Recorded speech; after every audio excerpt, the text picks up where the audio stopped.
The best player in the game today may have just signed the most team-friendly contract in NHL history. To speak to that, here's insider Chris Johnston. Chris, we saw the numbers coming in saying it's going to be sub 15 million per year. It's going to be sub 14 million per year, and then lands at 12.5 million per year.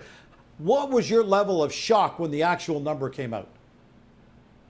Oh, I was totally flabbergasted, blown away. I think everyone was. I mean, my phone was blowing up as that was, happening with agents, some other people around the league, curious about where this was going to land. I don't think anyone saw it being in a spot where Connor McDavid took the exact same cap figure he had on his previous contract. Remember this, Gino. When he signed that deal that he's playing out right now at $12.5 million a year, it was in July 2017. Totally different NHL. And at that point in time, McDavid and the Oilers, on what was then his second NHL contract, originally agreed to a deal that was worth more than $13 million. McDavid actually went to the Oilers and said, let's scale that back a bit. I want to leave you enough room to build a team around me. Well, he's doing it again on his third deal. And obviously the Oilers have been as close as you can be to the top of the mountain the last 2 years, losing in the Stanley Cup final. But to me, this is a guy that is truly delivering on his word, that he intends to bring a Stanley Cup to Edmonton, that he's willing to more than do his part to help the team do that. And it does quickly shift the pressure from the general manager, Stan Bowman, who was getting a bunch of questions. When are you signing Connor McDavid?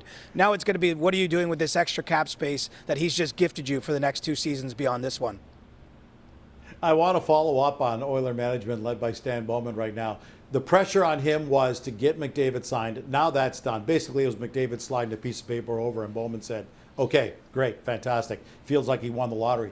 But what's that do to his timeline now? Because McDavid, yes, McDavid's got this year and 2 more, but we don't want to revisit this in 24 months. What does this do to Stan Bowman in terms of go out and build now and forget the future, because nobody cares down the road, because if we don't win, McDavid's gone anyway? Exactly. I think there's a tremendous amount of urgency in Edmonton to get over the hump, to win that Stanley Cup, to make good use of these years where you have Connor McDavid and Leon Draisaitl, of course, both signed through their primes, plus a lot of other good players. And so, what it does is that urgency was going to be there for this year when we didn't know if McDavid was going to sign an extension prior to the season. Now it's doubly so. I mean, really, it gives the Oilers this season and next season before it becomes a question again in summer 2027, what's going to happen with McDavid. Now, maybe at that time, maybe they've won 2 Stanley Cups and he's signing an extension and staying on.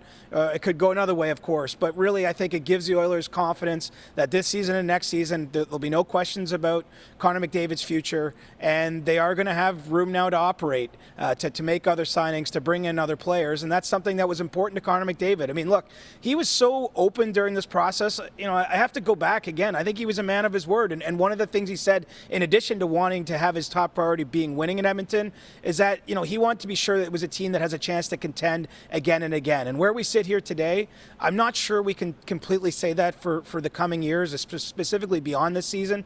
But he's now allowed them so much more room to operate. Maybe as much as $5-6 million of cap space that won't be now devoted to what his potential contract could have been, that they can spend elsewhere. And I think that is huge for the front office as they look to keep making moves and being aggressive to give this team every chance it can to win.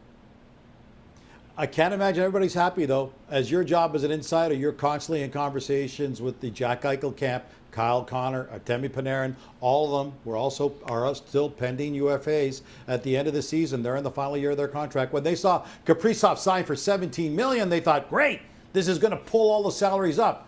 Now McDavid signs for $12.5 million. Is this going to pull those salaries down? Well, I'm sure some of the teams would like that, and I imagine the agents will hear those kind of pitches made from teams in those circumstances. But ultimately, I see this as a one-of-one contract for a one-of-one player, right? I mean, Connor McDavid is one of the only players in the league that I think could sign this deal and almost have everyone go, well, yeah, I get it. Even though most of us couldn't put ourselves in his shoes and imagine leaving the kind of money he did on the table just because he is so driven to win. And he does have a nice contract already now in his back pocket. He's made pretty good money during his career. And let's face it, he's set to be a free agent again in 2028. He's only going to be 31 years old at that point. And, we could be dealing with a $120 million salary cap at that stage in the NHL. So I think Connor McDavid feels pretty comfortable that he'll be in a position the next time he's at the bargaining table to make up maybe for some of these losses and get a contract that far exceeds what he's played on to this point. But, in the short term, I still don't see those players necessarily following this playbook. I mean, if you're Jack Eichel, you've already won a cup in Vegas, right? Some of the circumstances are different. Kyle Connor's been playing on a deal that he massively outperformed because he became such a good player when he signed his contract. Maybe didn't quite get paid up to his level. So, I think each negotiation has their own circumstances, and really no one can compare themselves to McDavid, either the way they play on the ice, the way they perform, and the way they handle their business when it comes contract time. I think Connor McDavid's won a lot of fans, both Oilers and elsewhere around the league, by willing to take this team-friendly contract right now. I don't think anybody in the NHL is going to blame him if he looks to break the bank 2 years down the road when he's looking to extend this current contract.